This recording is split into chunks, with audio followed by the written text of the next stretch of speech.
សួស្តីបងឥឡូវនេះយើងមាន promotion បាទតាក់ទងជាមួយនឹងកង្ហាររបស់ Makita បាទមានប្រហែល model ហ្នឹងបាទសម្រាប់ពណ៌នេះអត់មាន promotion ទេបាទយើងមាន promotion ចំពោះពណ៌នេះគឺ 20% នៅសល់165បាទ165.9 អត់តបូកមួយថ្មយ៉ាងខ្សែនេះគឺ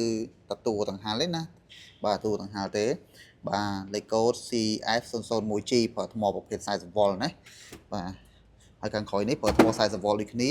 បញ្ចុះ 25% នៅសល់199.6 បាទ CF002G អត់មានថ្មដូចគ្នាបាទមានទទួលកង្ហារប្រភេទនេះគឺ CF DCF 301Z